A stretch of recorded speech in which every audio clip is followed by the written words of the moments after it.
MDH biryani મસાલા, પારંપરિક બિરયાનીનો અસલી સ્વાદ.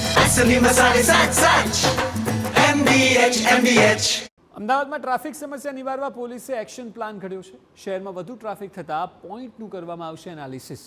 ટ્રાફિક પોલીસ દ્વારા પીરાણા 4 રસ્તાને સિગ્નલ ફ્રી કરાયું છે અને 4 રસ્તા બંધ કરી રોડની બંને બાજુ ડાયવર્ઝન મૂકવામાં આવ્યા છે.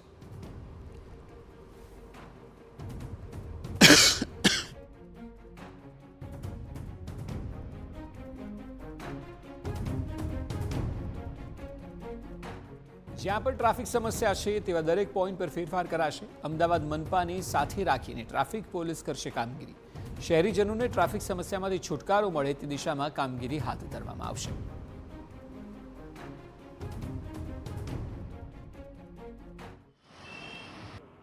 અમદાવાદ શહેરની સૌથી મોટી સમસ્યા એટલે કે ટ્રાફિકની સમસ્યા, અને ટ્રાફિક વિભાગ દ્વારા હવે આ સમસ્યાના નિવારણ માટે અલગ અલગ ઉપાયો છે તે શોધી કાઢ્યા છે.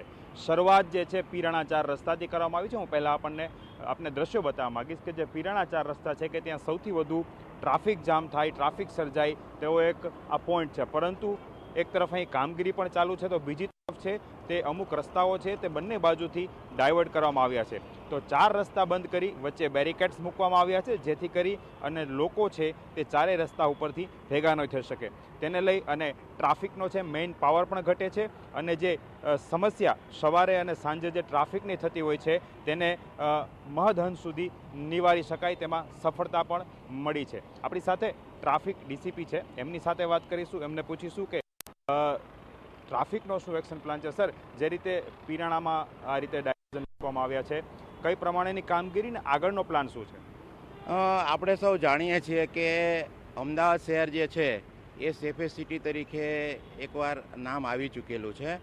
હવે આપણે સૌ સાથે સાથે એ પણ જાણીએ છીએ કે અમદાવાદ શહેરમાં દિવસે દિવસે ટ્રાફિક સમસ્યા છે એ વકરતી જાય છે અને એના માટે અમારા police commissioner Shri GS Malik સાહેબ છે એ પણ સતત ચિંતિત હોય છે અને અમને માર્ગદર્શન કરતા હોય છે કે આપણે ટ્રાફિક સમસ્યાના નિરાકરણ સારું આપણે સતત પ્રયત્નશીલ રહેવું જોઈએ અને કાર્યરત રહેવું જોઈએ.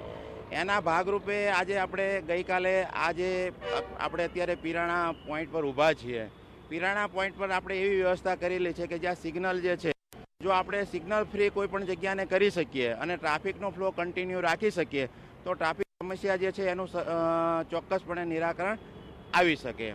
આ સમસ્યાને નિરાકરણ સારું આપણે આ જોઈ શકો છો કે જે બેરિકેડ જે છે એને વચ્ચે લગાવી દેવામાં આવે છે અને 100 મીટરના અંતરે આપણે બીજા 2 કટ પાડેલા છે અને એ કટમાંથી જે વાહનો જે છે એ સર્ક્યુલર રૂટમાં પસાર થઈ જાય છે અને જેના કારણે આપણને હાલમાં આ જગ્યા ઉપર ટ્રાફિકની સમસ્યા જે છે એ જોવા નથી મળતી.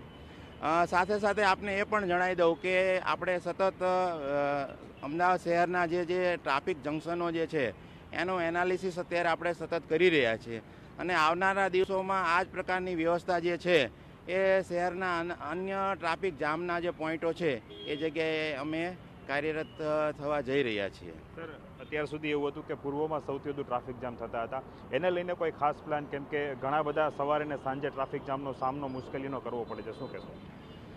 અમદાવાદ પૂર્વ વિસ્તાર મારા સુપરવિઝન હેઠળ છે.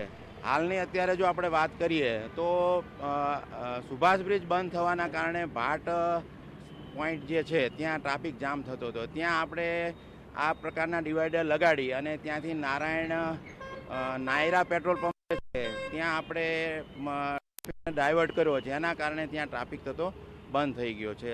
સાથે સાથે આવનારા દિવસોમાં આપણે નોબલ ટી પોઈન્ટ છે, રબારી કોલોની છે, તેમજ આવા બીજા જે કંઈ પોઈન્ટો છે એ પોઈન્ટોનું અત્યારે એનાલિસિસ કરી અને આપણે ટ્રાફિક સમસ્યાના નિવારણ સારું આપણે આગળના પ્રયાસો હાથ ધરી રહીશું. બિલકુલ, ટ્રાફિક સમસ્યા કઈ રીતે ઉકેલ આવે તેને લઈને ટ્રાફિક પોલીસ દ્વારા અલગ અલગ એનાલિસિસ કરવામાં આવી રહ્યું છે, એક્શન પ્લાન બનાવવામાં આવી રહ્યો છે અને આગામી દિવસોમાં જે પોઈન્ટ પર સૌથી વધુ ટ્રાફિક થઈ રહ્યો છે તેનો કઈ રીતે ઉકેલ આવે તે પ્રમાણેની વ્યવસ્થા છે તે ગોઠવવામાં આવશે. કેમેરા પર્સન અરવિંદ સોલંકી સાથે Harin Matravadiya, TV9 Ahmedabad. MDH kitchen મસાલા રસોડામાં હોય તો આપણે કાંઈ પણ બનાવી શકીએ છીએ. રીંગણાનો ઓળો, બટેટા ફુલાવર, ભીંડી મસાલા અને બીજું ઘણું બધું. MDH